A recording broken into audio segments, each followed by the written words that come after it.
سڵاوتان لێبێت من پشتیوان جەلالم گرنگترین هەواڵە ئابووریەکانتان بۆ ئەمڕۆ پێشکەش دەکەم. هەندێک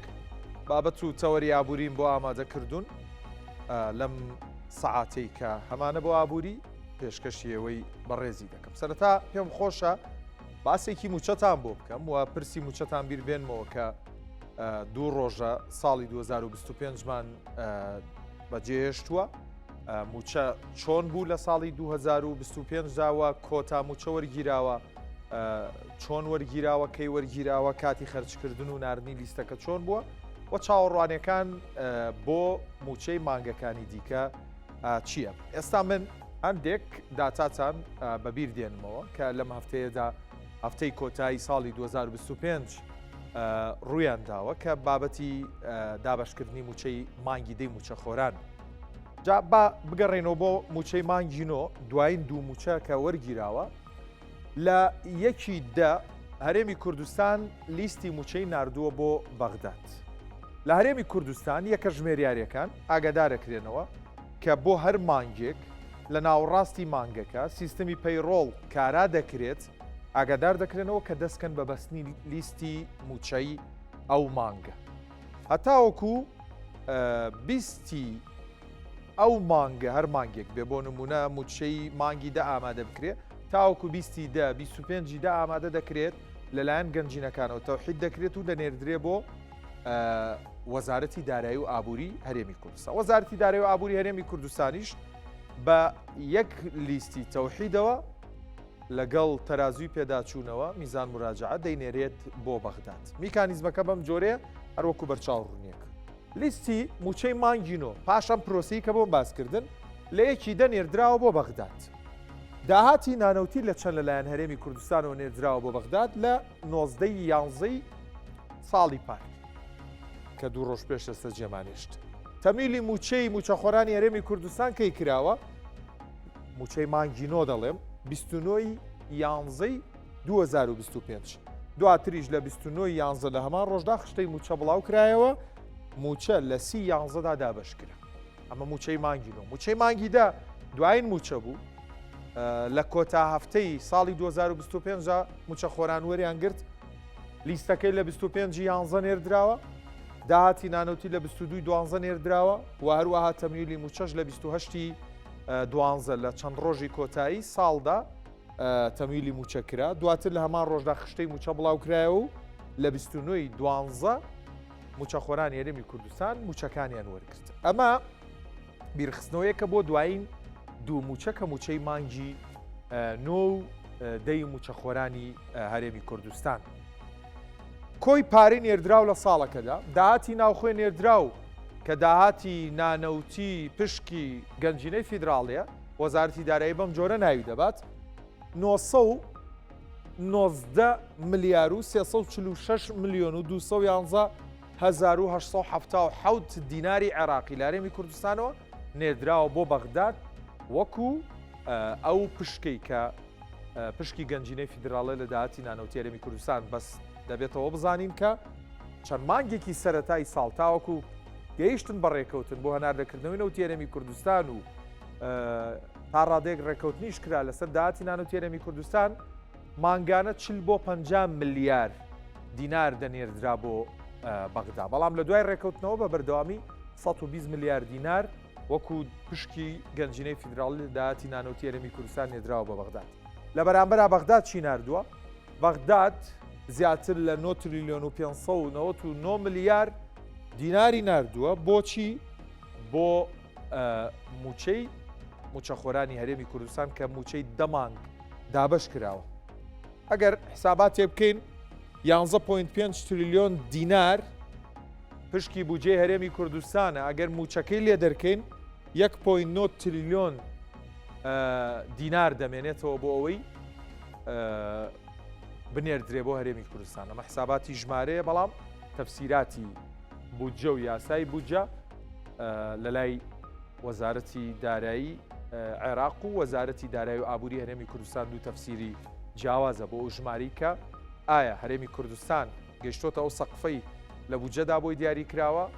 یاخودنا. بابەتێکی دیکە پەیوەست بە موچە ساڵی نوێ حکوومەتی نوێ عێراق نردنی موچەی مانگەکانی تری هەرێمی کوردستانە. ئەوەی موچەخۆری هەرێمی کوردستان چاوەڕێتی موچەی مانگی 11 و 12 و ئەگەر بۆ میکانیزمەی چەند مانگی ڕابردوو موچە دابش بکرێت ئەوە ڕەنگە لە دوای موچەی دابشکردنی موچەی مانگی یەکی موچەخۆرانی عێراق ئەو وەختە تەمویلی موچەخۆرانی هەرێمی کوردستانیش بکرێت ئەو کات دەزانین ناوی موچەی یەکی لێ دەنرێت یەکی 2026 یاخود ناوی موچەی مانگی 11 2025 لێ دەنرێت. باش بابەتی بەفر ئێستا لە کەشوهەوایەکین لە هەندێک ناوچەی هەرێمی کوردستان بەفر دەبارێ باران دەبارێ ئێتر بە تەواوی زستان توانەکانی خۆی دەرخستووە. بەمەوەیەشەوە تا هەفتەی داهاتوو لە دەواازەی زێت لە مێرگەسۆر کراوە بە پشوو کە دەکەوێتە سنووری ئیداری سۆران بەهۆی بارینی بەفرێکی زۆر لە ناوچەکە و دروستبوونی ئاستەنگی هاتوچۆ بەهۆی دژواری هاتوچۆوە و هەروەها بە هەمانگی لەگەڵ دەواازەی دەرەجیک بەڕێوەبەرایەتی دەواازەی نێودەوڵەتی زێت ڕایگەیاندووە تا ڕۆژی دووشەممە 5/1/2026 پشووی فەرمی دەبێت لە دەواازەکەیان و بەو هۆیشەوە هاتوچۆی هاوڵاتیانیش ڕایگیراوە هەر ئەمڕۆژ بە فرباریوە لەو ناوچەیە و ئاستەنگی هاتوچۆ دروست بووە تەنانەت ئەوانشی کە بیانوێ بۆ بابەتی گەشتیاری سەردانی ئەو ناوچانە بکەن کە بەفری لێباریوە ئاستەنگی هاتوچۆیان بۆ دروست بووە.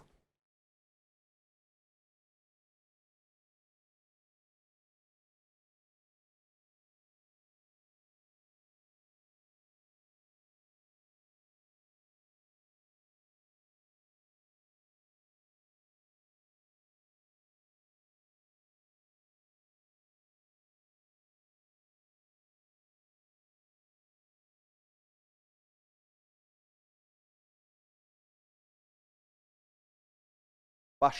بەر لەوەی باسێک لە وتەکانی وتەبێژی دەستەی گەشت و گوزاری هەرێمی کوردستان بکەین سەبارەت بە هاتنی گەشتیار لە پشۆکانی سەری ساڵدا باسێک لە ئامارەکانی سەردانی گەشتیاران بۆ پارێزگای سلێمانی دەکەین بۆ ئەوەی بزانین دوایین داتا و زانیاریەکان لەبارەی هاتنی گەشتیار لە پشۆکانی سەری ساڵدا بۆ پارێزگای سلێمانی چۆنە. ئەمیر محەممەد پەیامنێری کورسات نیوز لە سلێمانی وەردەگرم. ئەمیر سڵاوت لێبێت پێمان بڵێ هاتنی گەشتیار لەم چەند ڕۆژەی ڕابردوو بۆ پارێزگای سلێمانی چۆن بووە و ئەوەشی دەبینم کەشوهەوای سلێمانی باراناویە و تۆش چەترێکە بەدەستەوەیە بەتایبەت تۆ ڕەنگە شوێنەکەت نزیکی گۆیژە و ئەزمەڕۆ و ناوە بێت گەشتیاران ئێستش دەچن بۆ ئەو شوێنە؟ پشتیوانێوارە باش وەڵاهی باشە بارانەکەی با بڵێن زۆر نییە بەس ئەوێ نمە بارێ جادمیش بۆی سەر و قشم تێک نەچێتەوە چەت لەم زیادە گرتە بەدەستمەوەیکی ناچێتریشە پێ نەبێ طبیعیە زۆر تاسیری لێ ناکە اینجا گەشت و ئەمە بڵێن گەشتیاران بە بەردەوامی دیێن من لێرە سەرنجێم بەشێکی زۆری ئۆتۆمبیلانی کە دەیانێت بەسەر چیاکە سەرکەون بۆ گۆیژە ئەمە ڕێگەی گۆیژەوە کەزانین کە دەیانێت سەرکەون یعنی ئۆتۆمبیلەکانن ئەو ئۆتۆمبیلانن کە ژمارەی با بڵێن خێری شاری سلێمانی بێژگە لە شاری سلێمانی عێراق و ناوچەکانی خواروی عێراق ڕقم 11 کە بەغدایە ڕقمەکانی دیکە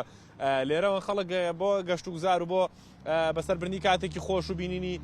دیمەنی بەفرۆوانە ئەڵبەت دەچێت بە شاخی گۆیژە ئەم کەشوهەوایی کە ئەم ماوەیە ڕووی کردە شاری سلێمانی بە گشتی هەرێمی کوردستان و بە تایبەتی شاری سلێمانی من بەفر و تەرتیباتە ینی بەڕاستی کاریگەری زۆر باشی هەبوو بوو بە بابەتێکی ئاڵتونی بۆ گەشتیاری کە ڕێژێکی زۆری گەشتیاران وای کرد کە بێنام ناوچەیەوە کاتەکانە لێرە بەسەربەرن پشۆکەی سەری ساڵان لێرە بەسەربەرن و لەگەڵ دیمەنی بەفر و کەشوهەوای جوانی سلێمانی ومانەیە بۆ خۆیان لێرە چێژ ببینن. اینجا هەندێک ئامارم پێکە لە وتەبێژی گەشت و گوزاری سلێمانی وەربڕتووە تا وەکو ئێستا بە تەواوەتی ئامارە فەرمیەکان بڵاو نەکراونەوە کە بۆ ئەم ساڵی نوێ چەند گەشتیار هاتوونەتە سنووری پارێزگاکە بەڵام ئەوەی کە هەبێت بە پێی ئامارە سەرەتاییەکان تاوەکو ئێستا لە 25 مانگەوە تاوەکو ئەمڕۆ ڕۆژانە بە نزیکەی 8,000 کەس لە بازگەکانەوە داخل بوون لە 8,000 کەسە بازگەکانەوە هاتوونەتە نێو شاری سلێمانی بۆ مەبەستی گەشتیاری کە ئەمەش ڕێژەیەکی زۆرە وەک ئاماژەم پێگەرم ساڵ جیاوازە ساڵانی پێشوو پێشبینی دەکرێت هاتنی گەشتیاران زۆرتر بن چونکە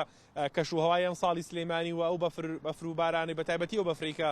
سلێمانی سپی پۆش کرد و چیاکانی ئەزمەڕ و گۆیژە کە بە بەردەوامی گەشتیار بە تامەزرۆییەوە دێن بۆ ئەم شوێنانە ئەمانە هۆکاری سەرەکی بوون بۆی کە هاوڵاتیان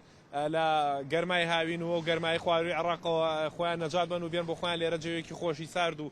پڕ لە بەفر ومانە بەڕێ بکەن. اینجا هەر لە سەرەتاوە تاوەکو ئێستا هەم میوانخانە و چێشخانەکان و هەم لیژنەکانی قایمقامێت ئامادەکاری تەواویان کردبوو بۆ هاتنی ئەو ڕێژە گەشتیارە. من پێشەوەی سەری ساڵ بێت راپۆرتێکم لەسەرەوە بابەتە کرد، راپۆرتێکم ئامادەکە لەسەرەوە بابەتە با بڵێن هەم لە گەشت و گوزار هەم لە میوانخانە و چێشتخانەکانیشم پرسی کە ئامادەکاریەکانتان چینەوە وتیان بە تەواوەتی ئامادەکارێکی تەواومان کردو، ئامادەکاری سەرتاسەریمان کردووە چاوەڕێی هاتنی ڕێژەیەکی زۆری گەشتیارەکەین لە ساڵانی پێشووتر زۆرتر بۆ پشوەکانی سەری ساڵ، چونکە وەک دەزانین ئاماژەم پێگرت جەو کەش و هەواکەی ڕێخۆشکەر بوو بۆ ئەوە و ئامادەکارەکان تاوەکو ئێسش بەردەوامیان هەیە بە بەردەوامی لیژنەکانی قایمقامێت بە سەر شوێنەکانەوە دەگەڕێن پشکنین دەکەن بۆ ئەوەی کە ڕێگری بکەن لەوەی هاوڵاتیان بابەتانە بە با بڵێن کاسب کارەکان زیاتر لەم بابەتانە بە هەڵ بقۆزنەوە بۆ زیادکردنی نرخی خۆت بۆ ساکردنەوەی شتەکان و هەروە میوانخانە و چێشتخانەکانیش بە هەمان شێوە 100 شوێنی تایبەتیان زیاتر لە 100 شوێنە ئامادەکرد بوو هەم بۆ مانەوەی هاوڵاتیان و هەموو چێشتخانە و نانوخانەکانیش بە تەواوەتی کرابوونەوە بۆەوەی و هۆتێلەکانیش هۆتێل و مۆتێلەکانیش کراوبوون بۆەوەی کە پێشوازی لە ڕێژەیەکی زۆری گەشتیار بکەن کە هاتوونە نێو شاری سلێمانیەوە پشتیوان. ئەمیر محەممەد پامنەری کورسات نیوز سپاس بۆ زانیاریەکانت. هەر پەیوەست بە بابەتی گەشتیاری و تەبێژی دەستەی گەشت و گوزاری هەرێمی کوردستان باسی لەوە کردووە هاتنی گەشتیاران بەراورد بە ساڵانی ڕابردوو زۆر زیادی کردووە، پلانی گەشتیاریش بە سەرکەوتووی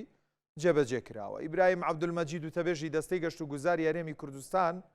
بە کورسات نیوزی ڕاگەیان بەهۆی شەپۆلی بەفربارینەوە هاتنی گەشتیاران بۆ هەرێمی کوردستان و مانەوەیان زۆر زیادی کردووە. ئانی پێشوازیکردن لە گەشتیاران خۆشبەختانە بە شێوەیەکی سەرکەوتوانە جێبەجێکرا. ڕێژەی هاتنی گەشتیار زۆر دڵخۆشکەر بووە و بابەتێکی تریشم ئەم ساڵەکە بەهۆی ئەو شەپۆلی بەفرێکە ڕووی لە هەرێمی کوردستان کردووە. زۆر لە ناوچەکانی هەرێمی کوردستان سپی پۆش بنەوە وای کردووە کە سەرنجی ژمارەیەکی زیاتر لە گەشتیاران ڕابشێشێت جیاوازە ساڵانی ڕابردوو کە لەگەڵ یەک هاتنی گەشتیار کۆتایی دەهات بۆ ماوەیەک دەوەسا، بەڵام بەپێی ئەو بۆ داداتونانی کردومانە گەشتیاران هێشتا بەردەوامن لە هاتن بۆ هەرێمی کوردستان. برایانی ئێمە لە ئاسایشی باسەکان کە ئاسانکاری زۆریان پێشکەش باتن ناوەی گەشتیارانە کرد، هەموو هەوڵێک درا کە بتوانین هەر لە بازگەکانەوە دیوێکی جوانی میوانداریکردن نیشانی گەشتیاران دەن.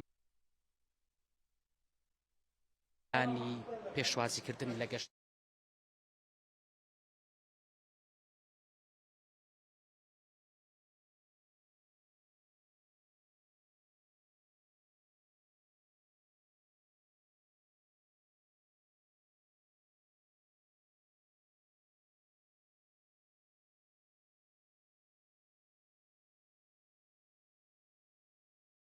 هەرچەندە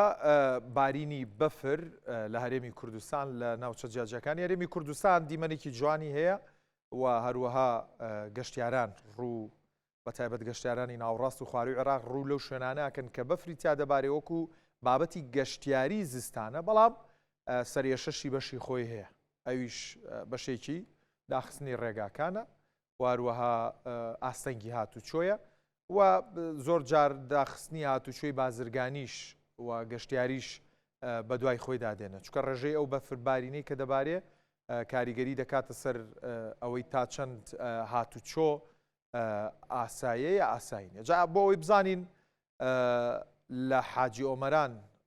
ئەوەی کە پێشتر باسم کرد دەواازەی زێت داخراوە، دۆخەکە چۆنە بەفر چۆن باریەوە و گەشتیاران تا چەند دەتوانن بگەن بەو شوێنانەی کە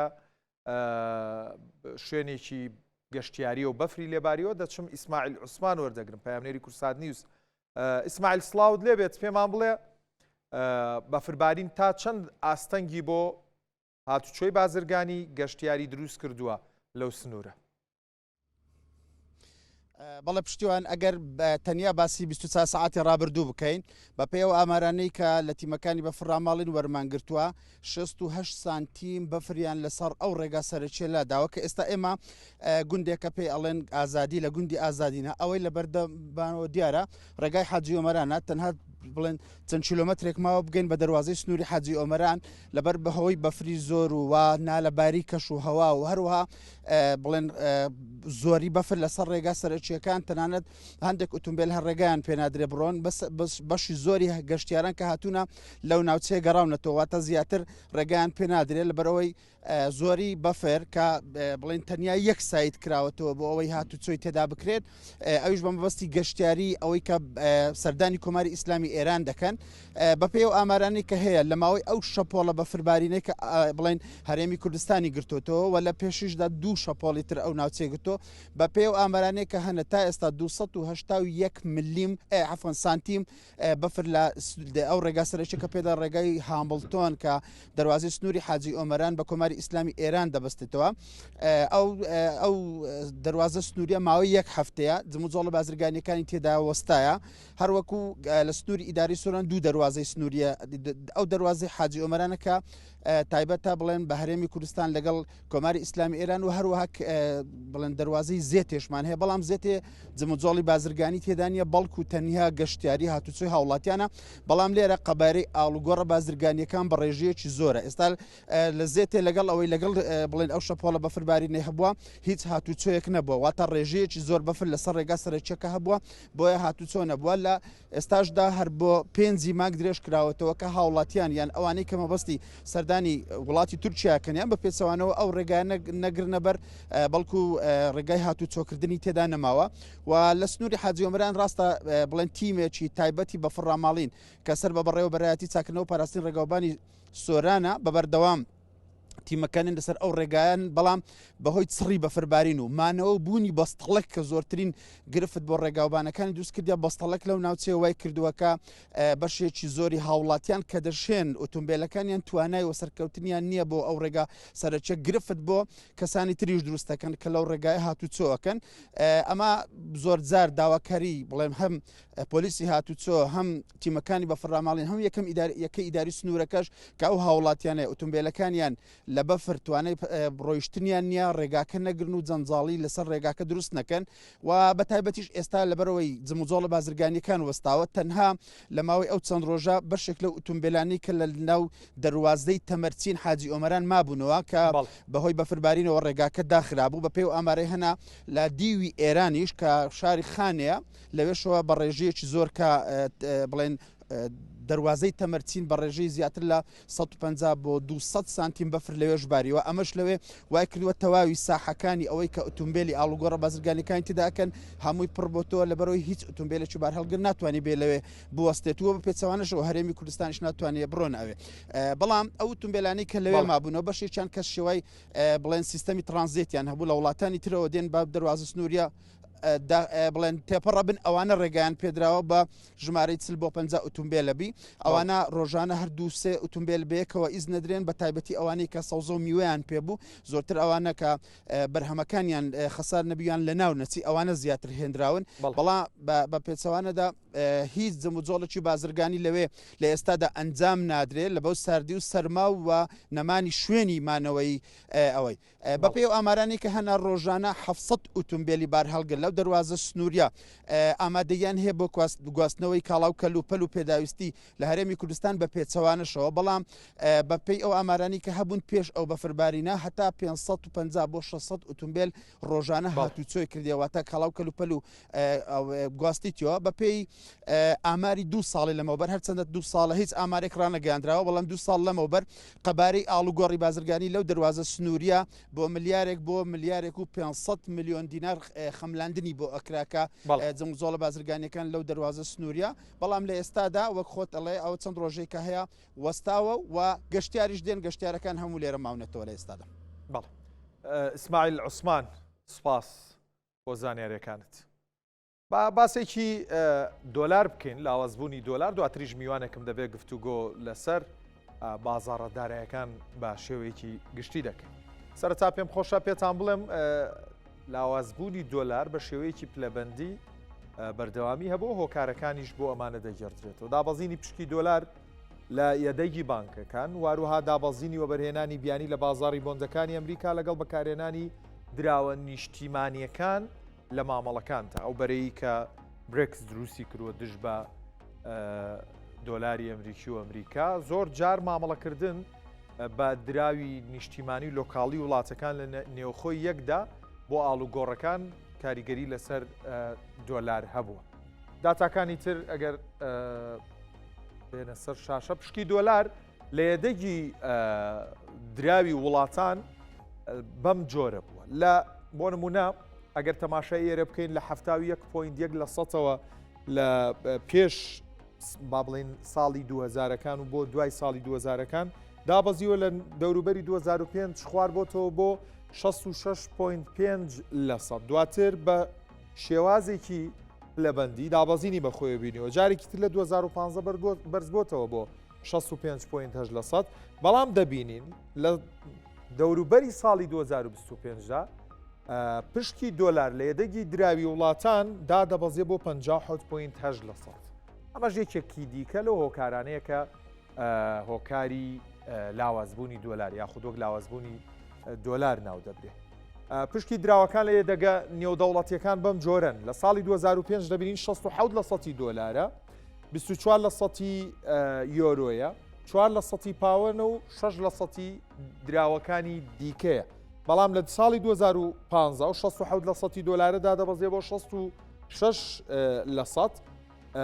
یۆرۆ دادەبەزێ بۆ 19 لەسەد پاوەن بەرزە بێتەوە بۆ 5 لەسەد دراوەکانی دیکە دەبن بە 10 لەسەد جارێکی دیکە لە ساڵی 2024 دوایین ئامار پێمان دەڵێ دۆلار دابەزیوە بۆ 58 لەسەد لە پشتی دراوەکان لە یەدەگی نێودەوڵەتی یۆرۆ بەرز بۆتەوە بۆ 20 لەسەد پاوەن وەکو خۆی ماوەتەوە بەراورد بە ساڵی 2015 کە 5 لەسەدە دراوەکانی دیکە ڕێژەکەیان بەرز بۆتەوە بۆ 18 لەسەد ئەم داتایش بە هەمان شێوە پێمانەڵێکە یەدەگی دۆلار ڕووی لە دابەزین کردووە ئەمەش یەکێکی دیکەیە لە هۆکارەکانی لاوازبوونی دۆلار کە بە بەردەوامی وەکو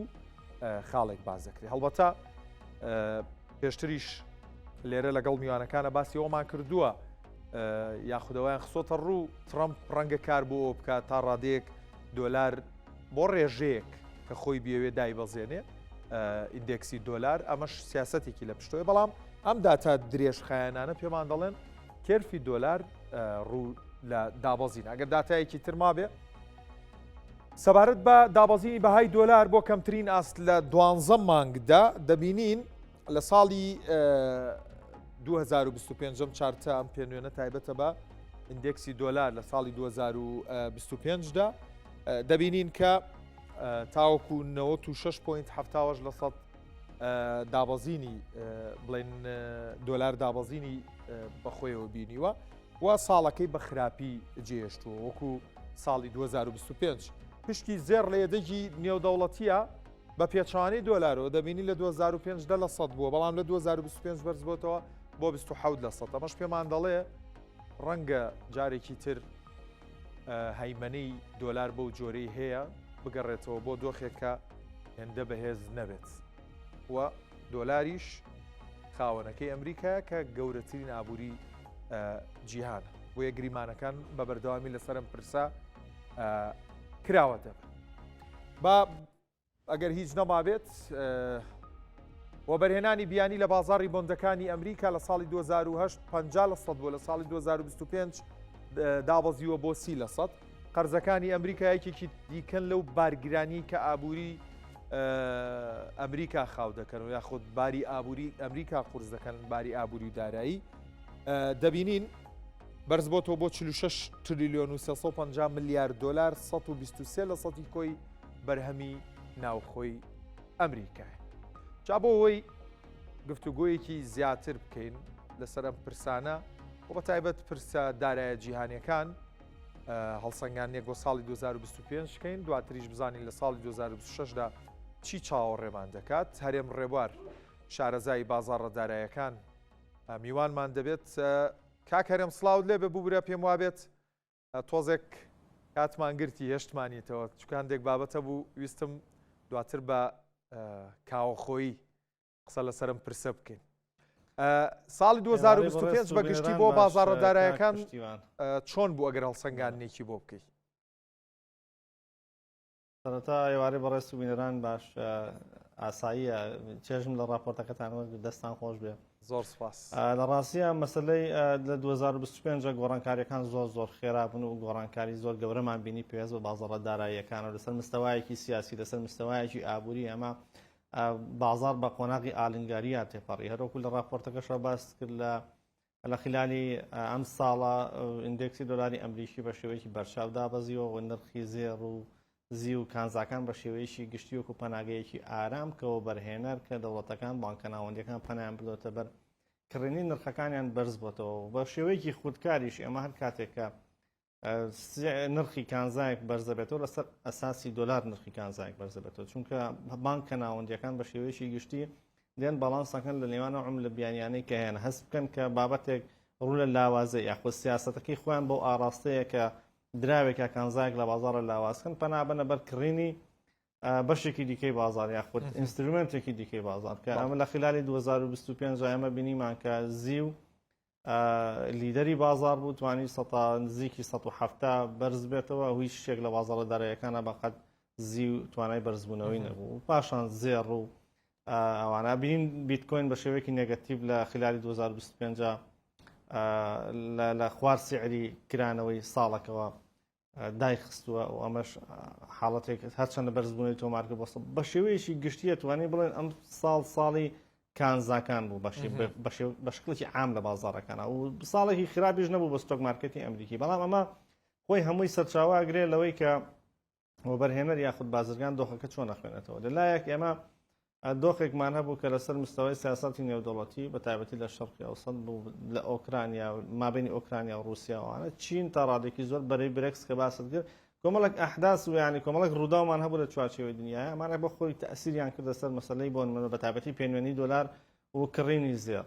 چونکە ئەو دەوڵەتانی کە تاوەکو ئێستا زێڕێکی زۆر ئەکڕن دەوڵەتە ئاسیاییەکان چین و یابان و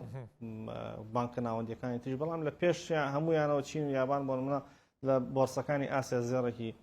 زۆرەکردم زێرکردنش زیاتر لەسەر حسابی دۆلاری ئەمریکیە و لە بیرمان نەچێت چین لە خلالی 2025 حرەکەیەکی کردووە کە بە خلالی 30 ساڵی خۆی نەکردو ئەویش فرۆشتنی بە قەبارەی 660 میلیارد دلار بۆندەکانی ئەمریکایە ئەمەش ینی حرەکەیەکی شتێکی نوێ بینین لە ماوەکانی زۆر باشە کە تۆ بۆندەکانی ئەمریکا فرۆشی مەمانای پەنابێتە بەر ینی دۆلار کەمەکەیتەوە لە چوارچێوەی بانکە ناوەندەکە بالمقابلی چی کردووە زێڕی کڕیوە ئەم ئاماژانە تا ڕادەیەکی زۆر ئاماژەی ئەکرێ بڵین دوورمەودایە و حرەکەی نوێن جوڵەی نوێن لە بازارە وەکرێ مەساری بازارە داراییەکان لەوانەیە بۆ چەندین ساڵ بگۆڕێتەم بابەتان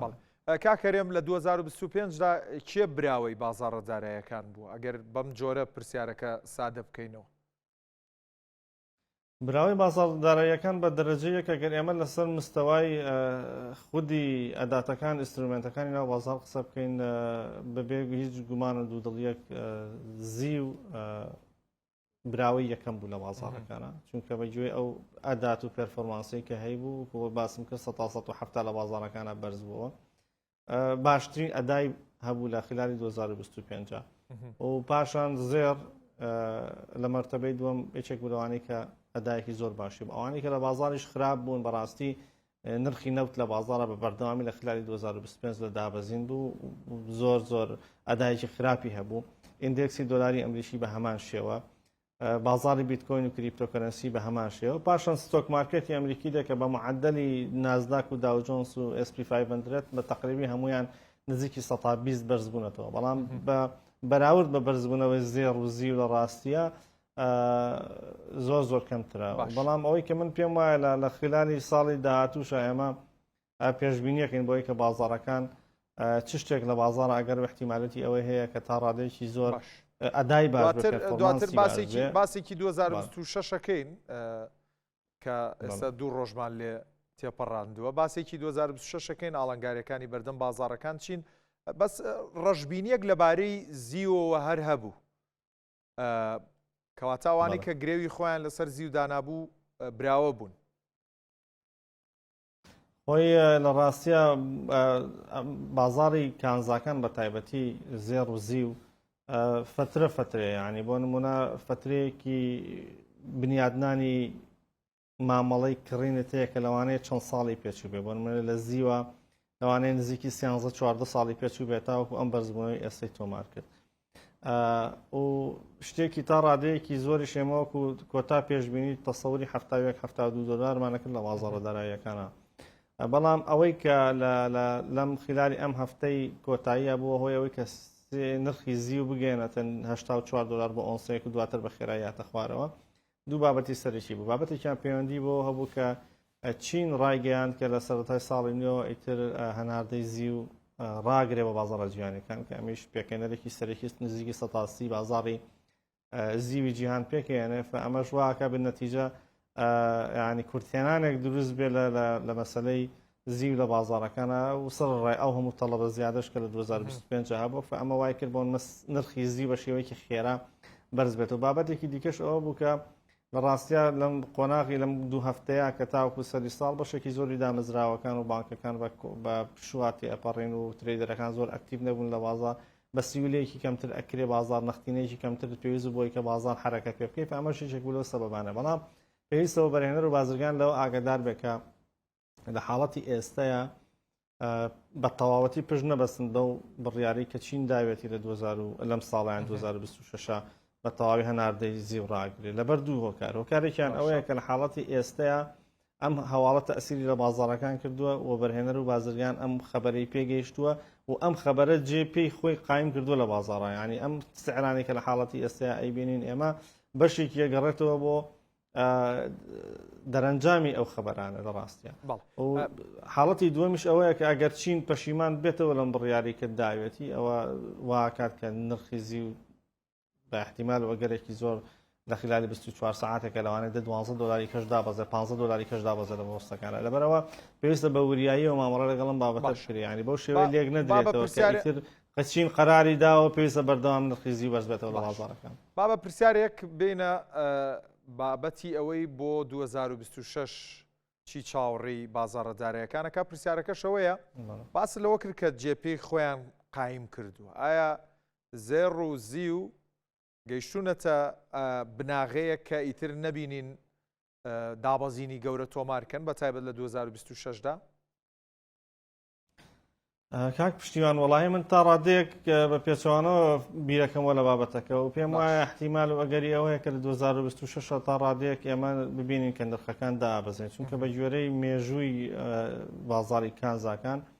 هەر ینی ئەمەی کە ئەم ساڵ بینیمان لە چوارچێوەی بازاڕە داراییەکانە لە ڕاستی حاڵەتێکی زۆر دەگمەن بوو زۆر نادر بوو لە پێشتریشە نەمان بینیوە کە بەم شێوەیە بەرز بوونەوە تۆمار بکەن هەم زی و هەم زێڕیش بە من پێم وانی ینی شتێک بوو هەستەکەم کە بابەتێک بوو نەک هەستەکەم بە جۆرەی لێکدانەوە بە جۆرەی خوێندنەوە بە جۆرەی شیکردنەوەی دۆخەکە دۆخێکی بازاڕەت داراییەکان بۆ حاڵەتێکی تایبەت بۆ حاڵەتێکی دەگمەن بوو کە لە 2025 ڕوویدا و من پێم وایە هەتاوەکو 15 ساڵی تر لەوانەیە ئەگەر و احتیمالەتی دووبارەبوونەوەی نەبێ مەبەستم چێک ئەگەر احتیمال دووبارەبوونەوەی نەبێ بەسم لەوەیە کە بەم خێراییە ئەم جوڵە خێرایە لە بازاڕەت داراییەکانە جاریش کە دووبارە نەبێتەوە یعنی ئێمە تەسەوڕ نەکەین کە لە 2025 بۆ زێر لە $2000 گەشتە $4500 لە 2026 ئاگاتە $6500 ینی بەڕاستی من پێم وایە کە ئەمە شتێکی ناواقعیە و کۆتا پێشبینی منیش بۆ 2026 بۆ بازاری کانزاکان بە تایبەتی زێر ئەوەیە کە بە ئەگەر احتیمالێتێک لە بازاڕە داراییەکانە نرخ $5200 ببینێ بەڵام دوای ئەوە لە ڕاستیە پێشبینی خۆڕاستکردنەوەیکی گەوری لێکم نزیک 140 و تەسەوری لێکم لێەوە کە $2000 لە بۆرسەکانان نرخەکەی دابەزێ و نزیک بێتەوە لە منطقەی $3500 $3000 هیچ بە دووری نابێنم لە بازاڕەکانە چونکە ئەمە مێژووی زێڕش بە هەمان شێوە بەنمونە لە ساڵی 2008 کە ئەزمەی دارایی حەزەکەمان نمونەیە باسم کە ئەزمەی دارایی لە ویلاتە یەکگرتووەکانی ئەمریکا دروست بوو و هاوزین مارکت ینی بازاری خانوبەرە بە تەواوەتی داڕما و ئیندێکسی دۆلار تووشی داڕمان بوو ستۆک مارکت تووشی داڕمانێکی گەورە بوو وا ئەبینرەکە کۆتایی سەرمایه‌داریەوە ئەبینرەکە کۆتایی دنیاە نرخی زێر لە $800 $150 گەیشتە $1922 بۆ وەختە ڕقمێکی قیاسی زۆر زۆر و پرسنتەجێکی زۆر باش بوو بەڵام دواتر کە دۆخەکە یاواشێور بۆ نرخی زێر گەڕایەوە بۆ $1100 ئەم جۆرە لە حرەکانە لەخول لە جوڵانە ئەکرێتەوە وەکووە بەرهێنەر پێشبینی بکەیت چونکە لە بازاڕە داراییەکانیشە هیچ شتێکنی هەتاوەکو سەر بەردەوام بێ لە بەرزبوونەوە لەوانەیە خەڵکم قسەی پێ ناخۆش بڵە سعری زێڕم کڕیەوە یان ئێستا زێر بەو شکڵیان $2000 لە بازاڕە دابەزێم پێتان بڵێم بەعنی لە بازاڕە داراییەکان ئەو شتانە زۆر واردە و شتێکی زۆر ئەگەر و احتیمالەتی ڕوودانی هەیە و ناڵێن ئێستش دابەزێم پێم وایە $5200 ئەبینە بەنسبەت زیوەوە پێم وایە ئەم سایکڵی زیو کە دەستی پێکردووە لە ڕاستیە بە ئەگەر و احتیمالەتێک وا کات کە لەوانەیە نرخی زیو $97 بۆ ئۆنسەیەک لە بۆرسەکانە ببینێ و پاشەوە پێشبینی دابەزینی لێ یەکەم و تەسەوری شەکەم کە لە حاڵەتی ئێستا دابەزینێکی ڕوو لە دابەزیم کە لە بۆرسەکانە بە تایبەتیش مانگی یەک و بیدایەتی دوو تا ڕادەیەک و بەرهێنەر بە دوای شوێنی گونجا و شوێنی معقولەکە ڕێبەکردن لەوانەیە دەرفەتی ئەوە هەبێت کە لە $53 و $54 جارێکیکە ئەوە بەرهێنان لە زیوە بکرێ وەڵام منەوەی کە پێم وایە لە حاڵەتی ئێستا ئێمە چاومان لەسەری بە بۆ 2026 وەکو فرسەتێکی بە بەرهێنان ببیرین نەزێڕە نەزیوە پێم وایە کە براوەی 2026 تا ڕادەیەکی زۆر ئەکرێن نەفت بێ لە بازاڕە داراییەکانە لەبەرەوەی کە دوای دراسەیەکی زۆر ئێمە لەگەڵ جۆناب تا چەندین بەرنامەمان کردو بە خلالی 2025 ئێمە بە تەواوەتی کۆک بووین لەسەر ئەوەی کە نرخی نەوت دا ئەبەزێ و چەندین جاریش هۆشاریماندا چکە ترسمان لەوە هەبوو دابەزینەکە تاوەکو کاکەرم بابەتی نەوت ئەخر ئەوەشمان بیر بێت دۆناڵد ترامپ سەرۆکی ئەمریکایە و کابینەکەی زۆری ماوە جارە سەرەتایەتی و ئەو زۆر بەڕاشکاوی ڕایگەیاندووە کە نرخێکی بەرزی نەوتی ناوێت ڕاستە زۆر جار لەوانەیە بابەتەکە بە تەنها پەیوەندی بە خواستی سەرۆکی ویلایەتە یەکگرتووەکانی ئەمریکا نەبێ بۆ ئەم بابەتە چونکە ئەوەی کە لە چوارچێوەی یەکدوو معادلەمانەیە بەشی کاری بکەینێکی کانەوەیە کە لە چوارچێوەی سیاساتی نێودەوڵەتی دۆخی ڕۆژهەڵاتی ناوەڕاست بە شکلێکی گشتی و ئاسیاش بە تایبەتی بە حاڵەتێکی نۆرماڵێک حاڵتێکی سروشتی تێپەڕ نابێ تەسەورەکەین کە لە خلالی 2026 هەندێک گرژی لە ڕۆژهەڵاتی ناوەڕاست جارێک کە سەر هەڵبدن دیسان مەسەلەی ئێران و ئیسرائیل و ئەگەرێکی زۆرەوە احتیمالی ئەگەر و پێکدادانی تر هەیە لە نێوان ئەو دوو دەوڵەتەیە و مەسەلەی چینیش پەلی هاویشتە بە ڕۆژهەڵاتی ناوەڕاست بە تەواوەتی و بۆ نمونە لەگەڵ سعودیەکانە سەفقەیەکیان کردووە کە ئێستا بڕێکی هەرچەنە بڕێکی کەمە بەڵام سەرەتایەکی زۆر مەترسیدارە بۆ ئەمریکا ئەویشەوە کە بە بڕێکی کەم بە یوانی چینی نەوت بە چاینا ئەفرۆشێ و بەرەی برێکسیش لە فراوان بوونە و دۆلاری شکل لە راپۆرتەکە ئاماژەت پێکرد لە ماوەڵە نێودەوڵەتەکانە ڕووی لە دابەزینە بابەتێکی تریشمان هەیە لە ڕووی زانستیەوە گەر ئێمە تەماشا بکەین ئێمە هەموو شتێک لە بازاڕێکەوە بەرهێنەر پێوانەیە کە مقیاسێکە بە هەڵاوسان پێوانەکرێ بۆ نمونە ئەگەر سیر بکەین لە خلالی 15 ساڵی ڕابردووان نرخی بەرمیلێک $50-60 بۆ ئەم هەموو گۆڕانکاری لە نرخە ڕوویدا و ئەم هەموو پیشەسازی نرخی بەرزبووتەوە خۆراک نرخی بەرزبووتەوە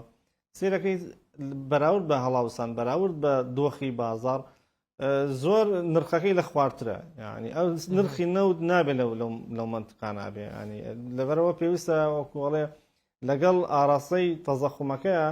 ئەم نرخی بەرز بێتەوە لەبەرە پێم وایە 2026 بە پێچەوانی ساڵی پێشووکە بە تەواوی ساڵەکە پێشبینیمانەکە نرخی نەوتدا بەزای من تەسەورەکەم کە لە 2026 لەو شتانەی کە ئەکرێ خێرێکی باش بکە لە بازاڕە داراییەکانە و تەبعاً بەرزبوونەوەی نرخی نەوتیش بۆ ئێمە بۆ کوردستان بۆ عێراقیش بە شێوەیەکی گشتی شتێکی خراپ نییە ئەمە هەواڵێکی دڵخۆشکەریشە تا ڕادەیەکی زۆر بەوەی کە بە گەشتبینیەوە لەم ساڵە تەماشای نرخی نەفت بکەین باسێکی ئەو چەند خولەکەی ماومانە باسێکی ئەو بابەتە بکەم کە لە پەڕی خۆت لە فەیسبوک بڵاو کردبەوە لەسەر دۆلاری سپی و دۆلاری شین لە عێراق و هەرێمی کوردستان کامە ئێستا بۆتە سەرێشە بۆ کەسانی کە تەنانەت $100 سپیشیان بەدەستەوە بێت ئەم بابەتە بۆ وایە لە هەرێمی کوردستان و عێراق و بابەتێکی تا ڕادەیەک تەبیعیە لە ڕووی داراییەوە لە ڕاستیە کاک پشتیوان مەسەلەی دۆلاری سپی و دۆلاری شین ئێمە لەوە تێبگەین کە تەنها لە عێراق و هەرێمی کوردستانان نیە و بابەتەکە تا ڕادەیەک لە چەند ساڵی ڕابردووە لە هەندێک دەوڵەتی دراوسێ ئێمە تەواجودی هەبوو بۆ نمونە ئێرانیشێکە لەو دەوڵەتانەی کە لە ڕاستیە دۆلاری سپی زۆر بە کەمی لەوێ سەرفەکرێ و وەگەر هاوڵاتیشی ئێرانیش دۆلارت لێ بکڕێ بە دوای دۆلارێکی شی ناکەڕێ لە مقابل دۆلارێکی سپی لوبنان بە هەمان شێوەیەکێکە لەو دەوڵەتانەی کە دۆلاری سپی زۆر زۆر بە زەحمەت لێ وەرەگیرە من کۆتاژار کە لە سەفەری کۆتاییم لێ بوو مانگی 4 بوو مانگی 2025 لە ڕاستیە هەندێک پێداویستیم کڕی لە فڕۆکەخانەیەوێ دۆلاری سپین پێ بوو کە بە هیچ شێوێک دۆلارەکان قبول نەکرد و هەتا ناچار بووم کە هەندێک لە ئەشیاکانم بگەڕێنەوە لەبەرەوە دۆلاری پێم بوو بەشێکی زۆری دۆلاری سپی بوو لە تورکیا هەمان کێشە هەیە لە ڕاستە لە سووریا هەمان کێشە هەیە لە عێراقیش ئەم دەوڵەتانە لە لیبیاش ئەم کێشەیە هەیە ئەمانەی کە باسمان کرد ئەم جۆرە لە دەوڵەتانە تا ڕادێکی زۆر بانکە ناوەندەکانیان سەیطرەیان نییە لەسەر کۆنتترۆلکردنی بازارە داخلیەکانیان و بە جۆرێک لە جۆرەکان نەبوونی سیستەمی بانکی نەبوونی کۆنتترۆل ڕاستەخۆی حکومت لەم بازارە ڕەشانەیە تا ڕادەیەکی زۆر ئەکرێ مەجال بۆ تەزویرات دروست بێ بۆ نمونە بە جۆرەی ئامارێک لە تورکیا باس لەوا کرێت کە بە ڕێژەی 350 میلیۆن دلاری سپی تەزویر لە ناو بازارەکانە وجودی هەیە و بانکی ناوەندی تورکیا چەند جارێک هۆشداری داوە لەم بابەتە هەردووکیان بەنسبەت لێدوانی فەرمی بانکی ناوەندی ئەمریکا سەبارەت من بابەتە ئەوەیە کە ئەڵێ هەردووکی دۆلارێکی فەرمی و دۆلارێکی ڕسمیە بەڵام دۆلارە شینەکە لە بەرەوەی کە چاپی نوێیە بەڵگەنامەی هەیە پشتڕاست کراوەوە لەلایەن بانکی ناوەندی ئەمریکا سریال نمبەرەکانی بە باشی کۆنتترۆل کراوە ئەو جیهەتانەی کە بۆی چووە تا ڕادێکی زۆر تۆمار کراون ئەکرێت 100% نییە بەڵام ئەکرێت باشتر بە دوواداچوونی بۆ بکرێت پشتڕاست بکرێتەوە و لە ڕووی دەمارە ئەمنیەکانیشی دروستکردنی دۆلاری شینەوە تا ڕادەیەک لە دۆلارە سپیەکە بەقوترە بەڵام بانکی ناوەندیڵە هیچ فەرق و جیاوازیەک نییە لە نێوان دۆلاری سپی و دۆلاری شین و هەردووکی دۆلاری پێویستە بۆ شێوەیەش مامەڵی وەکو شارەزایەکی لە ڕاستیان من پێم ئازانی چۆنە چارەسەرەکەی لێرە بەڕاستی تۆزێک زەحمەتە لە بەرەوەی کە ئێمە سیستەمێکی بانکی ڕێکوپێکمان نییە ئێمە دەستگایەکی نیشتیمانیمان نییە کە ساڵانە پیاچوونەوە بۆ مەسلەی تەزویرات و هەڵسەنگاندن بۆم بابەتەکە چەند لە بازار هەیە لە کۆی بۆ نمونە 100 میلیۆن دلار چەندی تەزویر دەرەچێت یعنی پرسنتج ڕێژەیەکمان لابێتەوە کۆی ئامارێکی دقیقمان لابێت ئێمە یعنی ئەمەم پێم وایە ڕاستەخۆ پەیوەندی بەوەیە کە تا چەند حکوومەت دەتوانێت کۆنتترۆلی بازاری ڕەش بکە ئەویش بە چییە بێ خۆی ئەمە لە ئەساسە زەختی ئەمریکیەکانە لەسەر ئەم دەوڵەتانی کە لێرە باسمان کرد چونکە ئەم دەوڵەتانە سیستەمەکانیان تا ڕادێک مەرغوب نیە نظامی بانکیان تا ڕادێک جێکی نیە مەسلەی سپیکردنەوەی پارێتیان مەسلەی بە قاچاقبردننی پارێتیایە مەسلەی بازرگانی نایاساییتیایە چەکی تەزویر و مزەوەر هەیە ینی ئەم دۆلار سپیانە تا ڕادەیەکی زۆر لەم ڕێگانەوە دێنە ناو بازارەوە و مقابلەکەشی دۆلاری شینی لە بەرامبەر هەڵەگیرێ ئەم بابەتە پێویستی بە توانە و سەیطرەی حکومت هەیە بە شێوەیەکی گشتی و پێویستە میکانیزمی گونجاوی بۆ بدۆزنەوە تاوەکۆی کە ڕێگە لە چی بگرن ڕێگە لە دراوی ساختە بگرن لە لایەکی تریشەوە ئەم بابەتە پێویستی بەوە هەیە بەڕاستی مەسلەی دۆلاری سپیوشین سیستەمە بانکەکە تەمانەمەد بووەکە کە سەرچاوەکەی بزانیت حکوومەتی ئەمریکی بانکی فیدراڵی ئەمریکا ئەڵێ هەر دۆلارێکی ئەمریکی بەبێ ڕەچاوگرتنی سپی یان شینە ئەگەر سەرچاوەکەی واضح و دیار بوو هیچ کێشەیەکتان لەگەڵی نەبێ وەتوان بەکاری بێن بەڵام بەکارهێنانی دۆلارێک کە سەرچاوەکەی دیار نییە لەوانەیە بباتە ناو مامەڵەیەکی نایاساییەوە کە لە ئەساسا تۆ خۆت ئەمەش بانکەکان والێکە بانکە جیهانیەکانیش بەتایبەتیوانەیە کە تیجارەتیان لەگەڵەکەی لە دەرەوە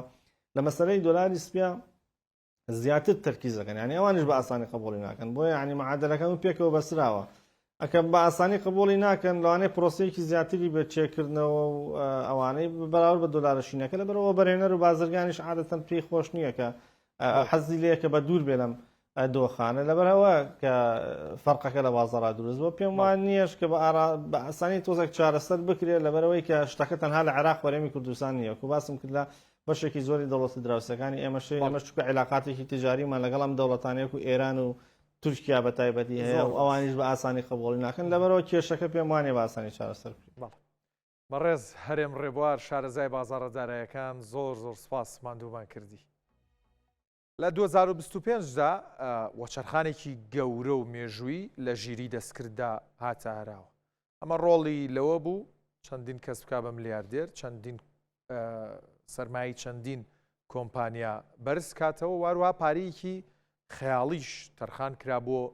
بەرەو پێشبردننی ژیری دەستکرد لەم راپۆرتێدا بینەریەوە بین لە 2025دا ژیری دەستکرد بەکوێ گەیشتووە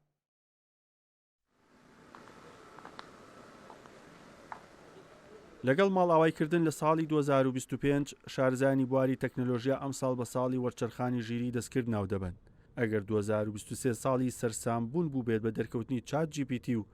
2024 ساڵی تاقیکردنەوەی بوو بێت ئەوە 2025 ساڵی جێبەجێکردن و هاتنەدی سیناریۆ خەیاڵەکانی زانست بوو لەم ساڵەدا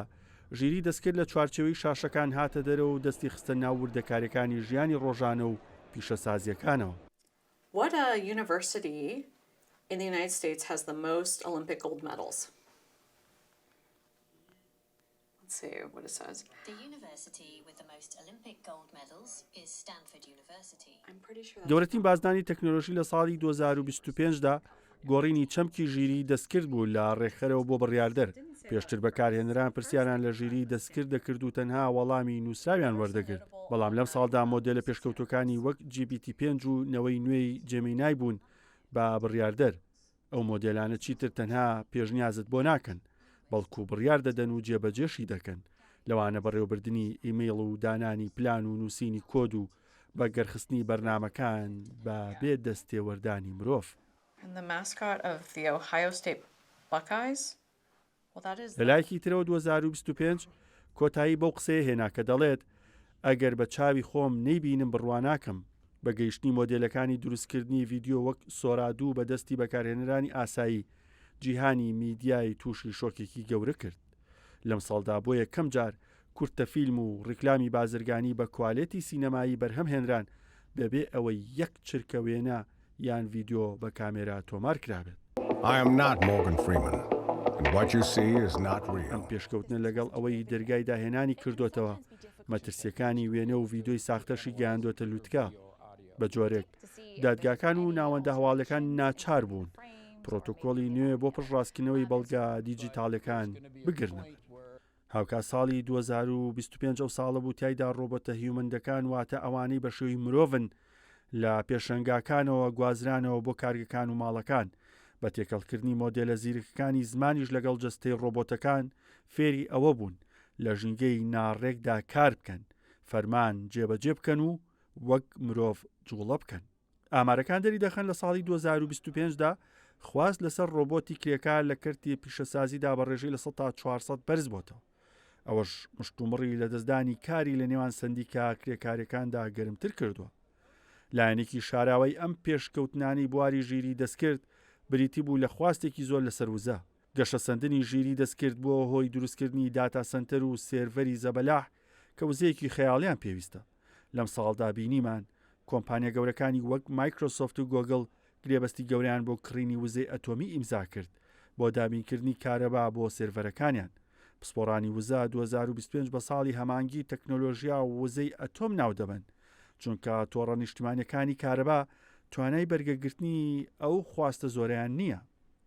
2025 ساڵێک بوو کە تێیدا مرۆڤایەتی بۆی دەرکەوت ژیری دەستکرد چیتر تەنها ئامرازێک نییە بەڵکو دەبێتە هاوبەش و بەشێک لە ژیانی مرۆڤ. لەگەڵ نزیک بوونەوە لە ساڵی نوێ ئەو پرسیارە دەبێت لە خۆمانی بکەین ئەوە نییە کە ژیری دەستکرد چی پێدەکرێت بەڵکو ئەوەیە چۆن یاسا و ڕێساکانی مرۆڤ خۆیان لەگەڵ ئەم ژیرە نوێدا دەگونجێنن. گرنگترین هەواڵ و بابەت ئابوووریەکانم پێشکەشکردن خواتان.